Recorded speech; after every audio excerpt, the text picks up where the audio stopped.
Oh boy.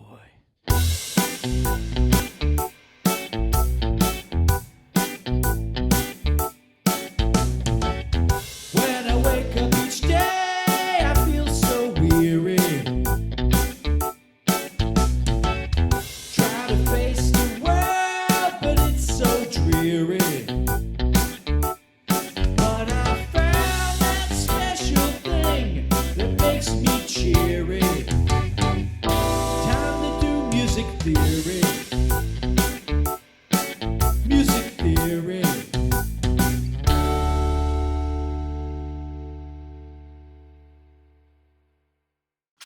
You're watching Adventures in Music Theory with your host, Dr. Robbins.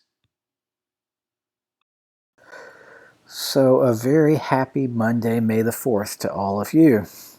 You may be aware this is the beginning of our last week of classes, as next week we just have exams. So, this week we're going to spend time not learning anything new because I've already taught you all the content we need for this semester. So, this week we're just going to spend time reviewing for the exam. And on Wednesday, I'm probably going to devote that entire video session to the exam. So if you have definite questions you want to ask that you'd like me to try to tackle in Wednesday's video, send them to me really soon, like on Monday or early Tuesday, so I can try to get them into the exam.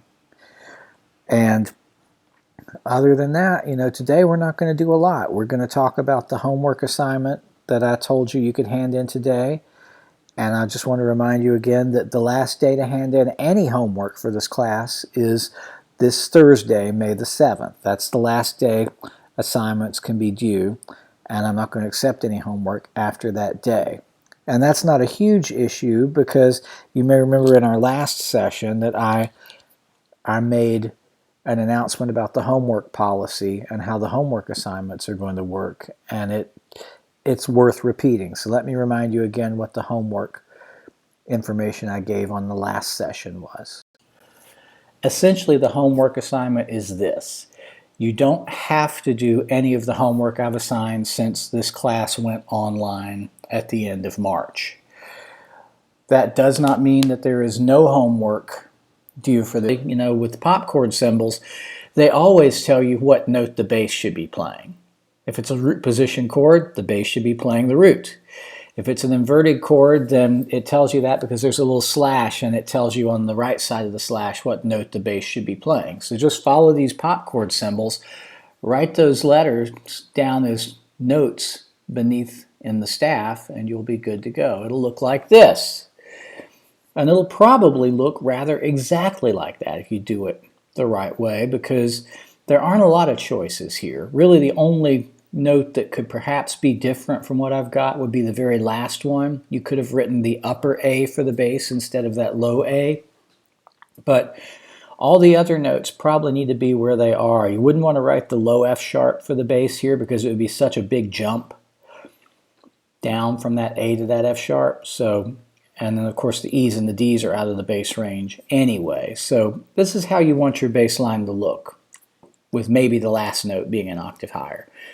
So that's step one. Write down all of the bass line.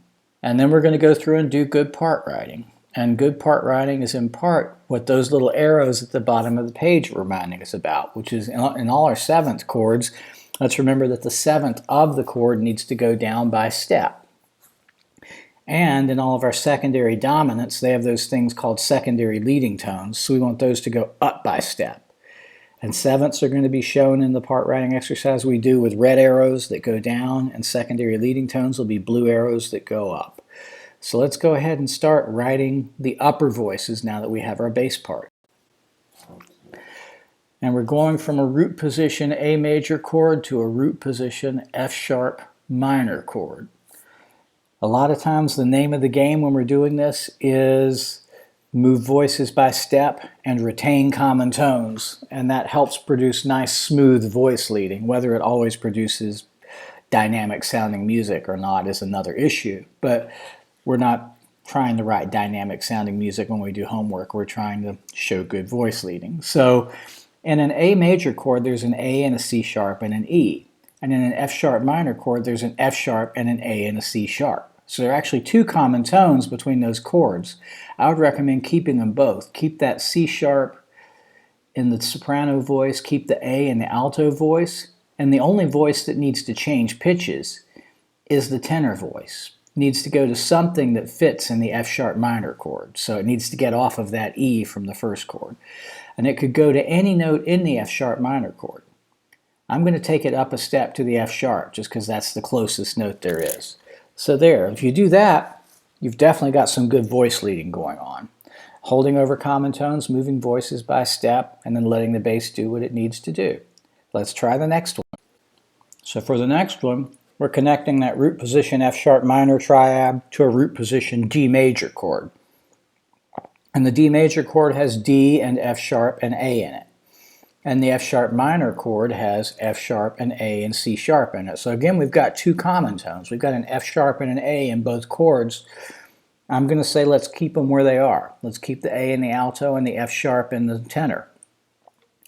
And with the soprano, we're going to move it away from the C sharp and to something that's part of the D F sharp A chord. And if you're looking at it, you're probably realizing, well, the thing that's the closest is the D. So we'll move the soprano up a step to the D, like that. And again, this voice leading remains impeccably wonderful. All right, and now we get a real chord, the B7 with the D sharp in the bass. So it's our first seventh chord we've encountered. And if you're thinking about a B7 chord, the notes are B and D sharp and F sharp and A. So the F sharp and the A were part of the last two chords we did, so let's just keep the F sharp and the A in the alto and the tenor voices. And then with the soprano, the absolute worst thing you could do would be move the soprano to a D sharp, because then you get parallel octaves with the bass. And you'd also not have a root in your B7 chord. Chords need roots. So if this is a B7 chord, it needs a B in it somewhere. So we're going to put that B in the soprano. We're just going to skip it down a minor third, like that. And that gets our B7 chord. And that B7 chord is going to take some finessing for a couple reasons. So let's think hard and long about what we're going to do with that. Okay, and I really don't care if you thought long and hard about what to do with that or not. I was just eating and wanted a chance to finish chewing up the bite that was in my mouth. So that B7 chord, it's a seventh chord. So one thing that we need to always do when there are seventh chords is make sure we resolve the seventh appropriately. So in a B, D sharp, F sharp, A chord, the A is the seventh. It needs to go down by step. Sevenths resolve down by step. So that A is going down to the G sharp, that's the third in that E major chord in the next measure. The other thing we need to do is there is a common tone there. Between the B7 chord and the E major chord, they both have B, so let's keep the B in the soprano voice. And then we just need to find something for the tenor voice to do that doesn't mess anything up. And probably moving by step, either up to the G sharp or down to the E would make the most sense. I'm going to move down to the E. So if we do that, then we've actually done a fairly good job of resolving that B7 / D sharp chord, which is a secondary dominant. We'll talk about exactly what it is later on. But for now, the thing we did that was most admirable is we resolved the seventh down by step. So let's go to the next chord. And the next chord is an F sharp minor chord. And this is maybe the trickiest moment we've had thus far in this, because when you go from an E major chord to an F sharp minor chord, there are no common tones. So we're going to have to move all the voices. And the more things are moving, the more options there are for voice leading problems like parallel fifths or voice overlap or something like that. So we're going to have to be careful. And remember that a lot of times what works is if you're going with chords who are a step apart and they're both in root position, then it makes sense that if the bass is moving in one direction, the other voices should all go the other direction. So my bass is going up by step, so let's move all the other voices down. We can move the soprano and the alto voice down by step to the A and the F sharp that are part of that F sharp, A, C sharp chord. And with the tenor voice, it can't move by step, but it can move by a small skip down to the C sharp there. That's the best thing you can do. You definitely wouldn't want to move the tenor up to F sharp because then you'd have parallel octaves with your bass. So moving in contrary motion to the bass gets us through that nicely and helps us avoid one of the pitfalls of part writing, which is parallel fifths and octaves when there's too much similar motion from one chord to another. So let's try our next chord, which is a seventh chord that's chromatic. A7 with E in the bass. And that's a major minor seventh chord, right? That's what letter name 7 means. So I want an A major triad, that's A, C sharp, E, and then I want to add a minor seventh above that A, that's G natural. And I'm going to put E in the bass. So it's A, C sharp, E, G natural with E in the bass. Let's look for common tones. I see two. I see the A in the soprano and I see the C sharp in the tenor. So we'll keep both of those. And we've already got the E in the bass. So the one pitch we're missing that we need is the G natural. And look at what a great position the alto is in to provide that G natural. All the alto would have to do is move up a half step. So there we go.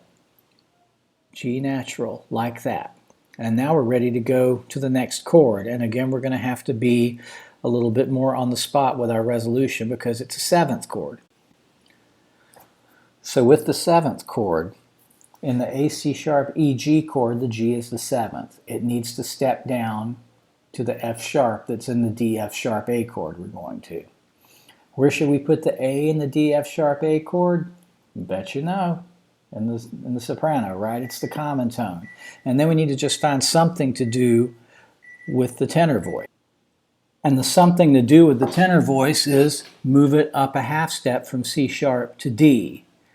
For two reasons. One of which is that that's an easy move to make. Just going up a half step, it's going in contrary motion or oblique motion, everything, so it's not going to be part of bad parallel motion.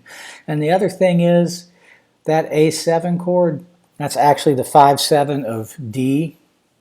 So that C sharp is acting like a secondary leading tone. So we need it to go up anyway to help do the tonicization trick that happens there. And now we're ready to do the last.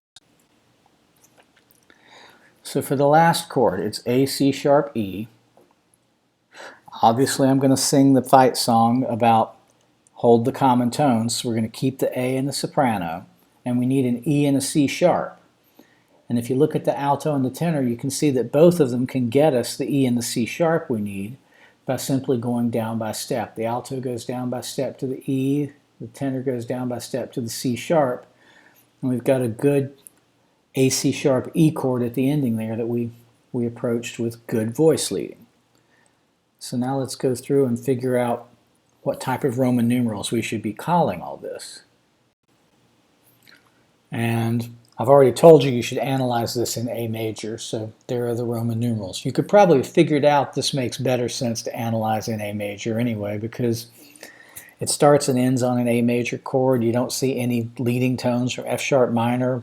Those last two chords, the D to the A, that's no type of cadence in F sharp minor, but that's a plagal cadence in A major, so you could figure out probably why we need to analyze in A major instead of in F sharp minor here.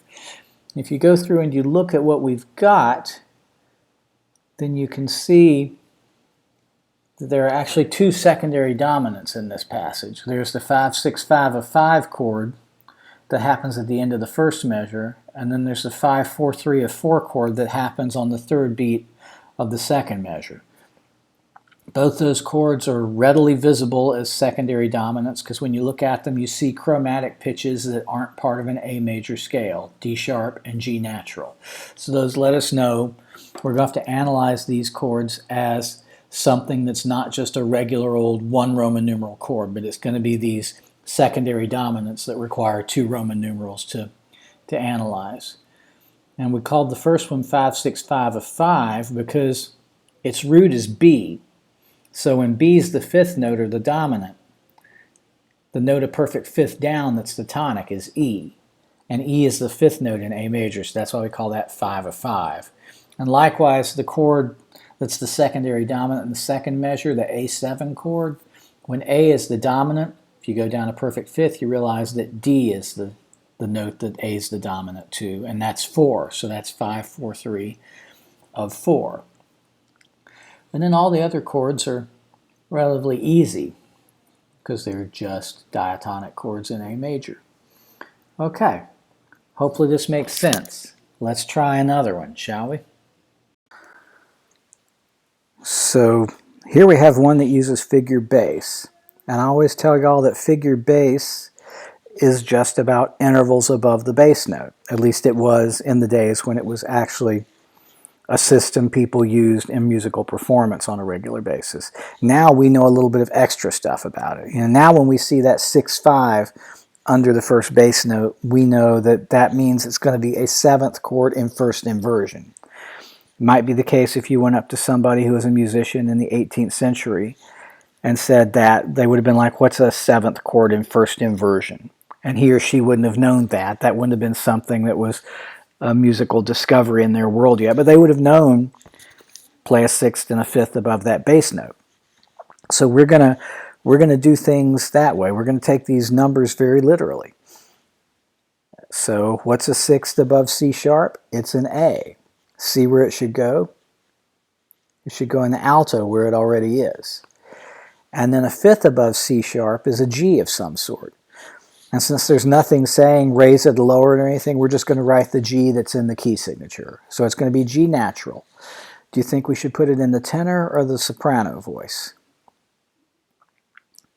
Probably the soprano, right? Because then we just have to go up a step. And now we need to figure out what to do with the tenor. And this is where our knowledge of what 6-5 means is useful too, because if we know it's a first inversion 7th chord, then we know that that means that C sharp in the bass is the 3rd of some A, C sharp, E, G chord. And we've got the A and the C sharp and the G, so the note we're missing is an E. So we'll put the E in the tenor, which involves the tenor going up a step. And of course, in the 16 and 1700s, musicians would have just known whenever there's 6 and 5 written beneath the bass note, you can also add a 3rd above. That was implied. Just like there are going to be things that are implied in the next chord we write when we get to the second. There's nothing written under that bass note at the beginning of the second measure. And what you know is when there's nothing written, that means there's a 3rd and a 5th above the bass note. That's the root of a triad. That's what's implied by nothing underneath it. So we're going to write a DFA triad. And the thing we need to be careful of is that we get to that DFA triad the right way. Now the chord before it, with 6-5 in the bass, that's a 7th chord. So we need to make sure we resolve its 7th down a step. A, C sharp, E, G. The G is the 7th. So I want it to step down to F in that DFA triad. So there's the root and the 3rd. The A is the 5th, and we're going to put it in the alto. So we're writing another one of those excruciatingly beautiful alto lines that tends to dwell around the same pitch. And that's fine. It would make a great sounding blend. And then with the tenor voice, we need to figure out something the tenor can be doing. It could really go to any note in the DFA triad. It could go up to the F by step or down to the D by step or jump down to the A. I'm going to move down by step to the D. That works fine. And then this next thing we do, we're going to have to tap dance a little bit, and I'll explain why when we get there. So let's look at our next chord. The next chord is going to be an E, G, B, D chord of some sort. So it looks like holding that D as a common tone would make good sense. It's probably not the best thing to do for a few reasons. Don't rush into this too quickly and write an E in the tenor voice, or hold the D in the tenor voice, and don't move the alto up to B, and don't move the soprano up to G, because you're gonna make a couple different messes there. One mess you would make is if the alto went from A to B, we'd have parallel fifths, because we're going to have to make that B natural. And if the soprano went from F to G, we'd have an augmented second, because we're going to make that G sharp. So that's because these figures underneath the E tell us we need to add a lot of accidentals. So one thing we need to do then is we need to figure out what would we do if we couldn't keep the tenor on the D. let's move it down to the fifth, which is a B, which means we're going to put that D up in the soprano voice right there. And then with the tenor, we're going to move it down to B, and we're putting a natural sign on it, because notice there's a natural sign next to the number 5 down there. So we're going to move the tenor down by minor third from D to B. We're going to skip the soprano down by minor third from F to D. The note that's missing is the third of this chord. There should be a G in this chord. And that sharp sign without a number next to it, remember it means put a sharp on the third above the bass note. So the third above the bass note above E is G. So we're going to put a G sharp in the alto like that. So that's how you write that chord. You know, we didn't necessarily hold common tones and move by things that look like step because we would have gotten part writing issues. This gives us no part writing issues. So let's see what it does give us. Let's move into the next chord. The next chord has an A in the bass and a sharp sign underneath it. So that means the third above the bass note is going to have a sharp on it. So how are we going to get to that chord on the third beat, which is a root position triad with a sharp third? Well, the chord before it's a seventh chord, E, G sharp, B, D. That D is a seventh, so it's got to step down to a C, and that's a third above the A, so that C needs to have a sharp. There we have it. And then the other thing we might want to have is that G sharp's going to have a natural tendency to pull up to A because it's actually acting like the secondary leading tone in that chord. That chord with all the numbers underneath it, that E, G sharp, B, D chord, that's 5/7 of A. So that G sharp is A's leading tone, so we need to pull it up by a half step like a secondary leading tone. So we've got 2 A's and a C sharp. If you want to mess this up real good, put an E in the tenor voice, because then you'll have parallel fifths. So we're going to have to do this triad without a fifth. So what I would recommend, really the only thing you can do, is move the tenor voice down by step to A. You don't want to go up a step to C sharp, because then you have a doubled leading tone. So we're going to have 3 A's and a C sharp in the chord at the end of that measure, and that's going to be just peachy fine. And now we're ready to move into the third. And it looks like we're writing a first inversion chord because there's a 6 underneath that F. So that F is the third of a DFA triad. So we need to put some D's and some A's in this chord that has the F. Well, we've got common tones that are A's, so let's just keep those in the alto and the tenor. So we've got 2 A's and an F, and we need a D. And wow, that soprano looks like it's just aching to go to D because it's on C sharp already. And if you're in the key of D minor, C sharp is the leading tone and it's in the outer voice. So yeah, it should probably be stepping up to D like that. So there we have our first inversion triad now with common tones held over and leading tones resolved. It's a beautiful thing. So the next chord, it's got a whole bunch of numbers and stuff underneath it again, and I like the chords with 3 things underneath them. Y'all may not like them, but I've told you before, I like that because it tells you what to do with all 3 of the voices above the bass note. So we just have to write a 6th, and then we have to write a 4th, and then we have to write a 3rd with a flat sign above that bass note. So let's have at it. What's a 6th above C? It's an A. So I've got 2 A's, so I'm going to keep one of them. And it makes the most sense, it's going to work out best to keep the A in the tenor voice right there. So then I need a 4th above that C. That's an F. And it makes good sense to put that in the alto voice. It's just skipping down a 3rd to do that. Because I also need a 3rd above the C, and that's an E, which is just a step up for the soprano. And that 3rd needs a flat sign on it. So we're going to put an E flat there. So we held a common tone, we moved one voice up by a half step, and then we skipped the alto voice down a 3rd, and everything worked out well. And now we're perched on a second inversion 7th chord. So let's figure out how we're going to get to the next chord. Well, second inversion means that that C in the bass is the 5th of the chord, right? 4/3 is the second inversion figure bass, and that's part of what our numbers there are saying. So So if the C is the fifth of a chord, that means it's F-A-C, E flat is our chord. And the E flat that's in the soprano is the seventh. So that thing needs to move down a step to a D in that root position triad at the end of the measure. We're going to a B flat D F chord. So we've got to go to the D in the soprano to resolve our seventh. Then with the alto voice, it's pretty easy to see what a smart move is, isn't it? Just keep it on the F, hold that common tone.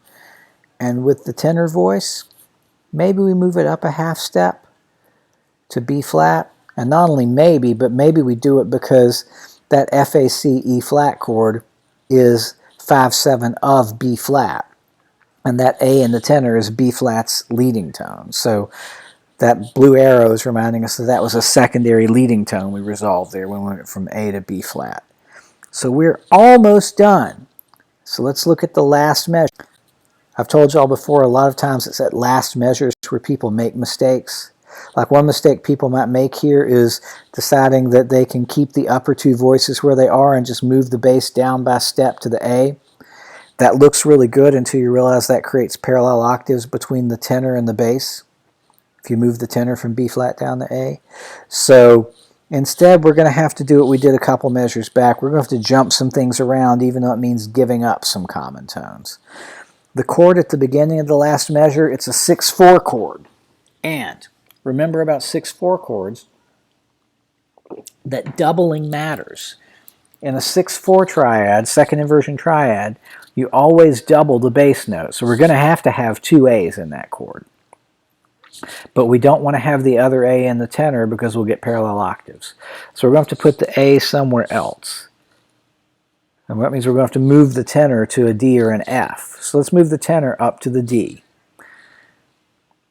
And then we'll put the A in the alto like that. So that D is the fourth above the bass note. So we need a sixth above that A in the bass. And the sixth above A is F. Looks like the only place we've really got left to put the F is in the soprano. So we'll put the soprano up on the F. And the little dashed lines are telling us everything to do. They're telling us that the sixth above the bass note needs to move to a fifth above the bass note. So a sixth above A is F, a fifth above A is E, so that F needs to go to an E, like that. And the little dashed line on the second row down is telling us that the fourth needs to go down to a third with a sharp sign above the bass note, like that.